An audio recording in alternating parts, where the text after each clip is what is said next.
Ceci n'est pas un repas. C'est un somnifère déguisé. C'est une arnaque financière et c'est la raison pour laquelle vous êtes fatigué et improductif après 14 heures.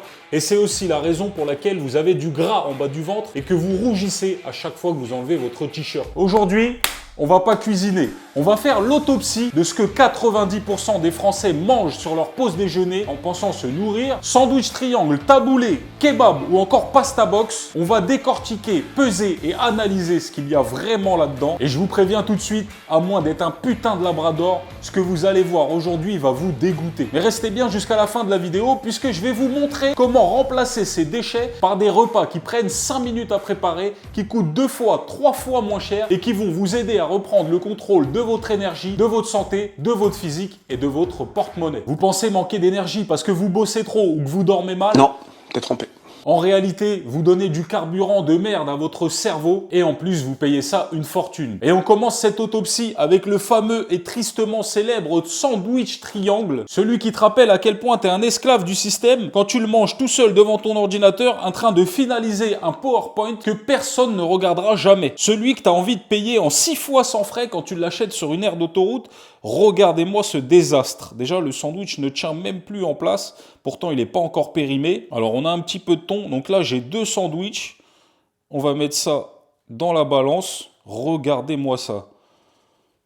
On se retrouve avec approximativement 25 grammes de thon pour 2 sandwichs. Et encore, il y a pas mal de pain là-dedans et il y a un œuf. Ce qui doit nous faire même pas 10 grammes de protéines. Mais regardez-moi ça. Regardez-moi ça. C'est du thon imbibé de mayonnaise sucrée et industrielle, ultra transformé. Qui a envie de manger ça? Sérieusement. Soyons sérieux 2 minutes. Si vous êtes un putain de piaf, c'est ok, vous pouvez manger ça tous les midis.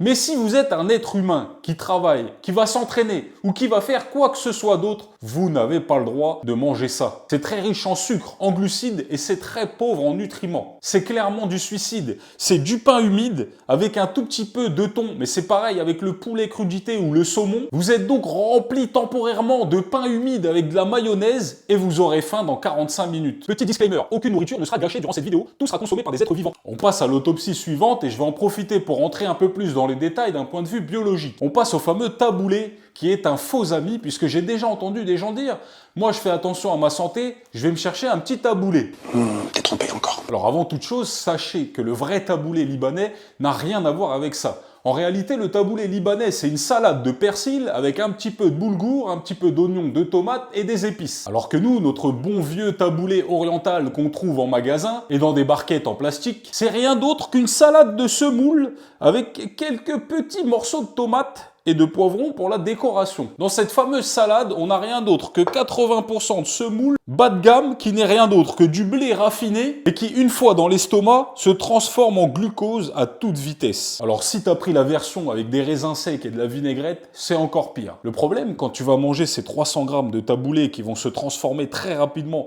en glucose, c'est que le taux de sucre dans ton sang, donc ta glycémie, va augmenter soudainement. Et en réponse, ton pancréas va libérer une grosse dose d'insuline, c'est le fameux pic d'insuline, afin de réguler ta glycémie. Comme ton pancréas a envoyé trop d'insuline pour gérer l'afflux rapide, ta glycémie chute brutalement sous la normale. C'est ce qu'on appelle l'hypoglycémie réactionnelle. Et comme ton cerveau se nourrit principalement de glucose, il se retrouve en disette et passe en mode économie d'énergie. Ce qui peut te donner une sensation de brouillard mental, de fatigue, de baisse d'énergie. C'est le fameux coup de barre en début d'après-midi. Et ça s'arrête pas là. Le problème de l'hypoglycémie réactionnelle, c'est qu'elle va aussi t'ouvrir l'appétit. Ton cerveau qui se retrouve en manque de sucre tire l'alarme. Il a besoin d'énergie rapidement. Et c'est pas des brocolis qui te demandent. C'est du sucre, du pain, des biscuits. Et si tu as le malheur de craquer, ta glycémie va encore augmenter. Second pic d'insuline, suivi de l'hypoglycémie réactionnelle et du crash d'énergie. Le coup de barre, le petit creux. Et ton organisme est parti pour faire les montagnes russes. Et c'est un cercle vicieux. Puisque si tu répètes ce scénario tous les jours pendant plusieurs semaines, plusieurs mois, plusieurs années, tes cellules vont s'adapter. C'est ce qu'on appelle la résistance à l'insuline. l'insuline.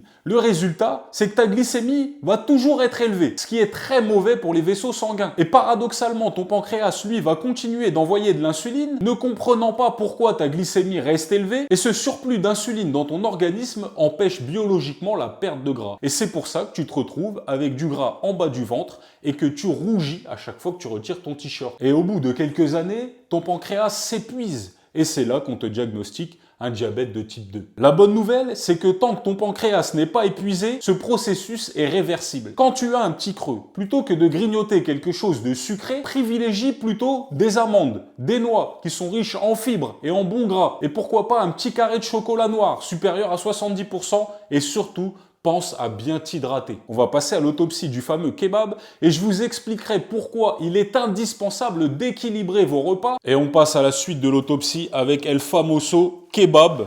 Alors attention, j'ai rien contre le maître kebabier qui habite au bout de la rue, même s'il commence à péter les plombs et à me parler de racheter quick. Alors à l'inverse du sandwich triangle, le kebab, plutôt consommé par les gens qui travaillent en extérieur ou dans le bâtiment, ne dites pas le contraire, j'ai travaillé dans le bâtiment moi aussi, et c'est vrai qu'aller chercher un kebab sur la pause midi, c'est très réconfortant, surtout quand il fait froid. Et à l'inverse du sandwich triangle, là on est sur un surplus calorique, puisque dans cette assiette on a plus de 1000 calories. Je vous montre pas l'état du sopalin, mais c'est imbibé d'huile de mauvaise qualité et de graisse inflammatoire. Dès que vous avalez la dernière bouchée, votre corps se met en alerte rouge. Tout votre sang quitte votre cerveau pour aller vers votre estomac. Essayez de gérer cette brique d'1 kilo. Résultat, vous devenez lent, vous avez chaud, vous avez envie de dormir. Manger ça le midi, c'est comme appuyer sur le bouton off de votre productivité pour le reste de la journée. Donc s'il vous plaît, gardez ça pour le samedi soir, mais jamais pendant votre pause déjeuner. Et on passe à la dernière autopsie avec la fameuse pasta box, ou en français boîte à pâtes. Regardez-moi ça. Quelle horreur. Mais quelle horreur. Mais quelle horreur. Regardez ce bloc. Ça a pris la forme de la boîte. C'est tout compact. C'est comme de la colle.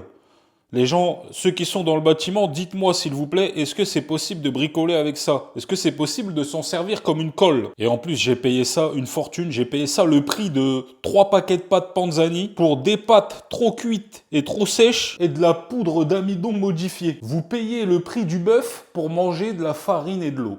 C'est le pire carburant possible pour la productivité. C'est lourd à digérer, ça n'apporte aucun macronutriment, aucune vitamine, c'est du remplissage bête et méchant. Votre corps va dépenser plus d'énergie à essayer de digérer cette colle qu'il ne va en retirer pour votre cerveau. Sérieusement, ça vous donne envie ça? Allez-y, goûtez. Bon, maintenant que je vous ai dégoûté avec tous ces déchets, je vais essayer de me rattraper en vous proposant des alternatives moins chères, beaucoup plus saines et faciles à préparer. D'ailleurs, pour ceux qui sont intéressés, vous trouverez gratuitement dans la description un petit guide avec plein de recettes de lunchbox faciles à préparer qui vont vous permettre de reprendre le contrôle de votre santé, qui vont vous faire gagner du temps, de l'énergie et de l'argent.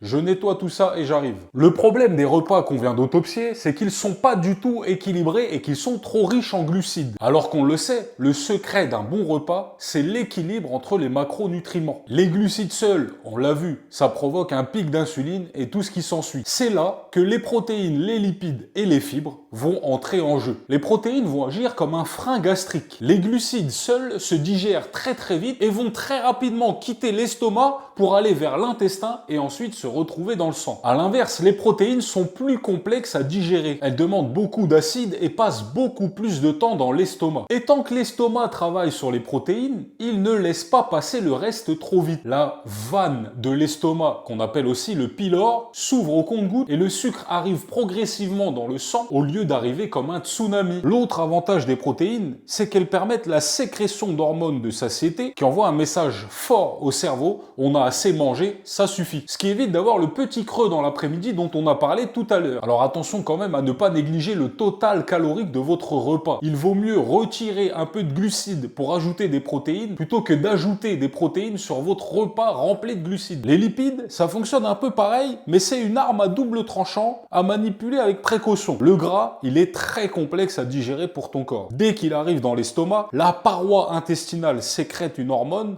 appelée CCK, qui, elle, ordonne au pylore, la porte de sortie de l'estomac, de tout fermer. Résultat, l'estomac se vidange au ralenti, les glucides sont coincés avec les graisses et passent dans le sang au compte-gouttes. Et c'est d'ailleurs pour ça qu'on dit que manger des frites fait moins monter la glycémie immédiatement que des pommes de terre cuites à la vapeur, même si ça paraît contre-intuitif. Mais ça serait beaucoup trop long d'entrer dans les détails et ça fera peut-être l'objet d'une seconde vidéo. Les fibres, quant à elles, sont essentielles pour réguler votre transit, nourrir votre microbiote et stabiliser votre glycémie, garantissant une santé digestive et métabolique optimale. Bon, merci Jamy, mais on bouffe quoi? Alors j'ai décidé de vous préparer l'un de mes déjeuners préférés avec un avocat pour les lipides, de préférence du Pérou, pas trop mûr.